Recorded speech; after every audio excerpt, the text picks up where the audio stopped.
Pourquoi Allah a-t-il créé les moustiques? La réponse va vous surprendre. Qu'y a-t-il de si spécial chez un moustique que la recherche médicale en devient folle? Qu'y a-t-il de si particulier dans la constitution d'un moustique?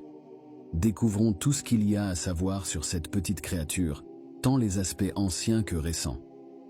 Lorsqu'Allah a donné des exemples d'une araignée et d'une fourmi, les incrédules ont contesté pourquoi Allah donnerait des exemples de créatures si insignifiantes pour prouver sa puissance et son savoir.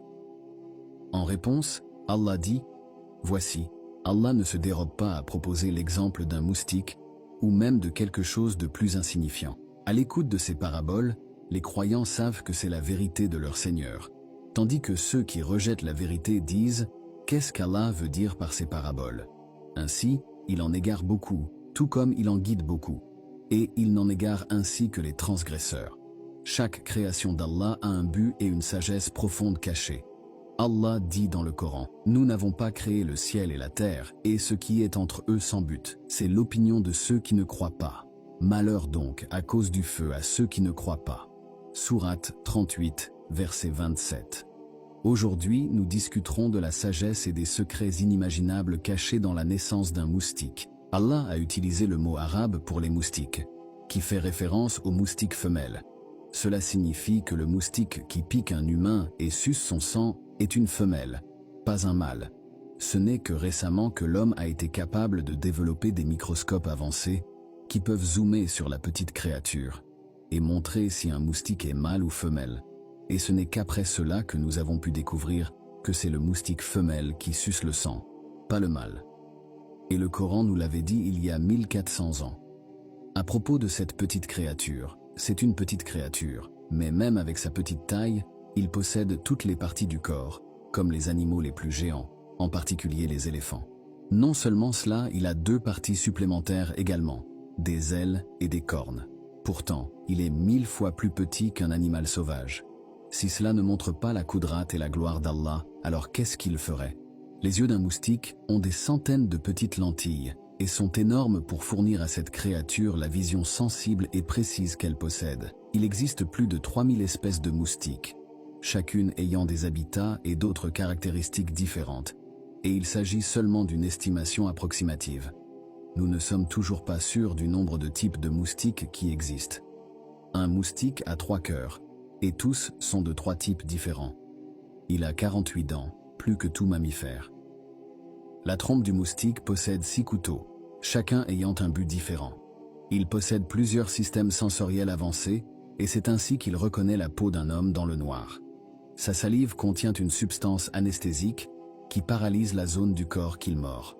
C'est la raison pour laquelle nous ne le sentons pas quand un moustique mord notre peau. Les moustiques ont un système avancé de test du sang. C'est pourquoi ils ne sucent pas le sang de tout le monde.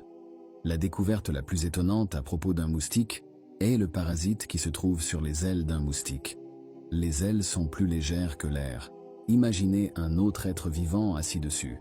Ce parasite est encore plus petit et plus insignifiant qu'un moustique, et c'est de cela qu'Allah parlait dans le Coran, sourate Al-Baqarah. Allah n'est pas gêné de proposer l'exemple d'un moustique ou même de quelque chose de plus insignifiant. Quand il a dit « encore plus insignifiant », ce parasite est ce qu'il voulait dire. Les moustiques ont d'énormes appétits comparés à d'autres insectes et créatures. Ce moustique était celui qui a apporté une mort drastique, soudaine et insignifiante au roi orgueilleux et arrogant. Et il a dit que si toute la création de ce monde se réunissait pour faire un minuscule moustique, elle ne serait pas capable. Les incrédules se sont moqués des exemples d'Allah dans le Coran uniquement parce qu'ils étaient ignorants. Sans aucun doute, la sagesse et la connaissance d'Allah sont sans limite. Cette révélation sur le moustique nous rappelle que notre compréhension du monde est limitée, mais aussi que notre quête de savoir et de compréhension doit rester insatiable. Chaque créature, chaque élément de cet univers a été façonné avec un but, une intention divine qui mérite notre attention et notre respect. Le Coran, à travers ces versets, nous invite à observer, à réfléchir, à apprendre.